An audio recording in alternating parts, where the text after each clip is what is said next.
ঘটনা ঘটেছে তারপরে আপনারা যে প্রতিক্রিয়া জানতে চাচ্ছেন সেটা একটু শুনুন। আচ্ছা, প্রথমত গতকাল রাতে ঢাকা বিশ্ববিদ্যালয়ের ফজলুল হলে যে ঘটনাটি ঘটেছে, যে মব জাস্টিসের ফলে যে হত্যাকাণ্ডটি ঘটেছে, এর আমরা তীব্র নিন্দা এবং প্রতিবাদ জানাই। আমরা মনে করি যে এটি হচ্ছে গত 15 বছরের যে বিচারহীন ব্যবস্থার যে এক ধরনের পরিস্থিতি চলমান ছিল, সেই পরিস্থিতিরই এক ধরনের প্রতিফলন ঘটেছে। আমরা জুলাই অভ্যুত্থানের ফলে যে বাংলাদেশে যে ব্যবস্থাটি চলমান, আমরা ছাত্র জনতার পক্ষ থেকে বলতে চাই, আমরা বাংলাদেশের প্রতিটি নাগরিক যারা এই জুলাই অভ্যুত্থানের সাথে যারা ওতপ্রোত জড়িত, যারা অংশগ্রহণ করেছে, প্রতিটি নাগরিকের দাবি হচ্ছে যে মব জাস্টিস চলমান, এটা বন্ধ করতে হবে। আমরা এটি অতি দ্রুত এর একটু প্রতিকার চাই।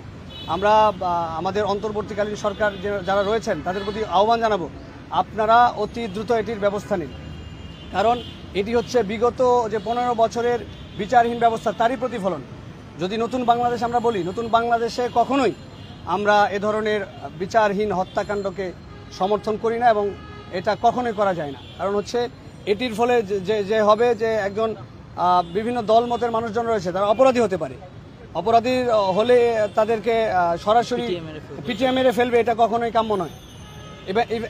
এবং এটা যদি হতে থাকে তাহলে যে কোনো মানুষকে যে কোনো সময় মব জাস্টিসের মাধ্যমে হত্যা করা হতে পারে। এখন সকলেই অনিরাপদ। আমরা প্রথম কথা একটি অনিরাপদ বাংলাদেশ চাই না। এবং আমাদের ঢাকা বিশ্ববিদ্যালয়, যেটির ইতিহাস ঐতিহ্য রয়েছে, এই বিশ্ববিদ্যালয়ে কখনোই এ ধরনের হত্যাকাণ্ড ঘটতে দেওয়া যাবে না। আপনারা কি ব্যবস্থা নিলেন, কি অ্যাকশন নিলেন, কিংবা আপনারা বিশ্ববিদ্যালয় ছাত্র আন্দোলন তো এখন সামনে থেকেই আপনারা কাজ করছেন, আপনাদের ভূমিকাটা এই মুহূর্তে কি? এই ধরনের একটা ঘটনা ঘটে গেল, অনেকে নানাভাবে আপনাদেরকেও প্রশ্নবিদ্ধ করার চেষ্টা করছে, সেই থেকে আপনারা কি করেছেন? আমরা গতকাল যখন আমরা জানতে পেরেছি যে এরকম ঘটনা ঘটেছে, আমরা কিন্তু সাধারণ ছাত্রদের নিয়েই তাৎক্ষণিক প্রতিক্রিয়া হিসাবে আমরা বিক্ষোভ মিছিল করেছি এবং একটা প্রেস রিলিজও গিয়েছে, আপনারা দেখেছেন। বৈষম্যবিরোধী ছাত্র আন্দোলন সবসময় ন্যায়ের পক্ষে এবং আইনের শাসন প্রতিষ্ঠার পক্ষে। কারণ দেশে যদি এই মব জাস্টিসই ঘটে তাহলে তো এই অভ্যুত্থান ব্যাহত হবে, এই অভ্যুত্থানের যে স্পিরিট সেটা ব্যাহত হবে। আমরা যারা এবং হলেও আমরা ইতিমধ্যে জেনেছি যে বিভিন্নভাবে যারা ইতিমধ্যে বিগত ফ্যাসিস্ট সরকারের আমলে ছাত্রলীগ করেছে, তারাও এটার সাথে জড়িত। তারা নানাভাবে ষড়যন্ত্র করে আমাদের এই অভ্যুত্থানের স্পিরিটকে নষ্ট করতে যাচ্ছে। আমরা ইতিমধ্যে জেনেছি ঢাকা বিশ্ববিদ্যালয় প্রশাসন ইতিমধ্যে তারা মামলা করেছেন এবং একটি 7 সদস্যের তদন্ত কমিটি গঠিত হয়েছে।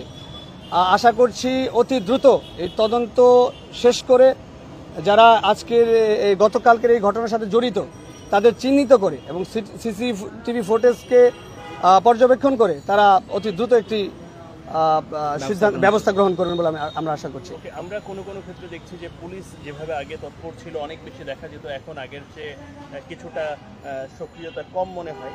সেই জায়গাগুলো আসলে আপনারা কি মনে করেন, এসবের কারণেই কি এই ধরনের বিচার বহির্ভূত হত্যাকাণ্ড বাড়ছে, নাকি এগুলো কিছুটা ইচ্ছাকৃতভাবে পরিস্থিতি ঘোলাটে করার জন্য, বিশৃঙ্খলা করার জন্য এগুলো তৈরি করা হচ্ছে, বা আপনারা কি মনে করেন? আচ্ছা, দেখুন, এই অন্তর্বর্তীকালীন সরকারের বয়স কিন্তু খুবই অল্প, মানে 1 মাস পার হয়েছে সবে, কিন্তু আমাদের যে ফ্যাসিস্ট ব্যবস্থা সেটা কিন্তু বিদ্যমান।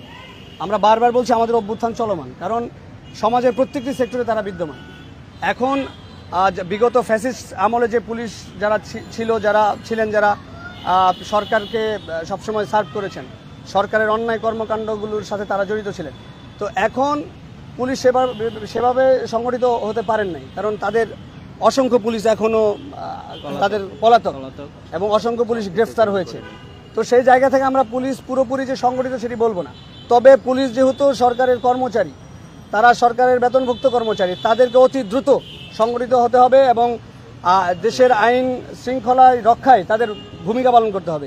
এজন্য পুলিশের কাছে এটা আমাদের আহ্বান, আপনারা অতি দ্রুত আপনাদের কর্মস্থলে ফিরে আসুন এবং দেশের আইন শৃঙ্খলা রক্ষায় আপনারা তৎপর থাকুন। ওকে, আমরা শেষ প্রশ্ন আমার যাত্রায়, অন্য কেউ বলবে কিনা জানি না, এর আগে আমরা তেমন একটা ঢাকা ইউনিভার্সিটিতে কিলিং, হত্যা, বিচারবহির্ভূত হত্যাকাণ্ড তেমন একটা আমরা পেতাম না বা খবর বা নানাভাবে, কিন্তু এবার এই ধরনের ঘটনাগুলো কি নতুন কোনো কিছুর ইঙ্গিত দিচ্ছে কিনা? না, আপনারা জানেন এটা প্রথম নয়। আমরা বুয়েটে আবরার হত্যাকাণ্ডের ভেতরে দেখেছি যে এই সংস্কৃতি বাংলাদেশের বেশ পুরাতন সংস্কৃতি, বিচারহীন বিচারহীনতার যে সংস্কৃতি এটা বেশ পুরনো। তো আমরা চাই না নতুন বাংলাদেশে এই পুরনো সংস্কৃতি ফিরে আসুক। আমরা স্পষ্ট ঘোষণা করছি, বাংলাদেশে কোথাও যদি মব জাস্টিস হয়, বৈষম্যবিরোধী ছাত্র আন্দোলনের বিপক্ষে রুখে দাঁড়াবে। আমরা গতকাল রাতেই জাহাঙ্গীরনগর বিশ্ববিদ্যালয়ে আপনারা দেখেছেন আমাদের বৈষম্যবিরোধী ছাত্র আন্দোলনের যারা ওইখানকার যারা নেতৃত্বে ছিলেন তারা গতকাল রাতেই এটার প্রতিবাদ করেছেন এবং আজকেও তাদের প্রতিবাদ জারি রয়েছে।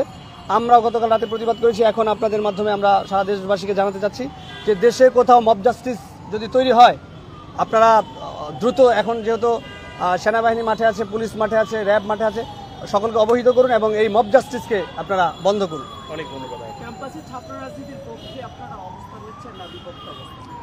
আসলে দেখুন, এই মুহূর্তে জুলাই গণ অভ্যুত্থানের পরে শিক্ষার্থীরা চাচ্ছে যাতে একটা নতুন রাজনৈতিক বন্দোবস্ত হয়।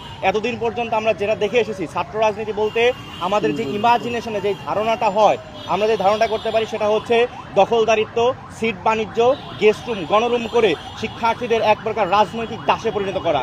শিক্ষার্থীরা সেই রাজনৈতিক চর্চা এই বিশ্ববিদ্যালয় ক্যাম্পাসে আর দেখতে যাচ্ছে না।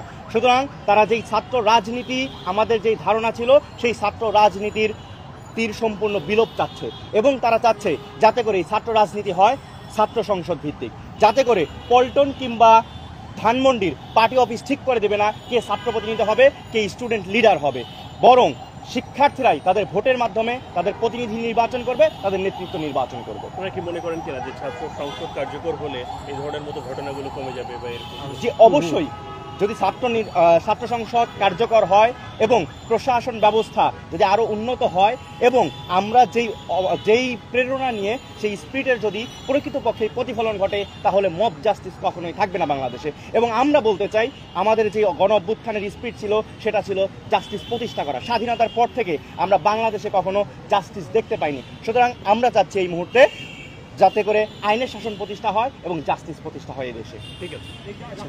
কারা জড়িত থাকতে পারে?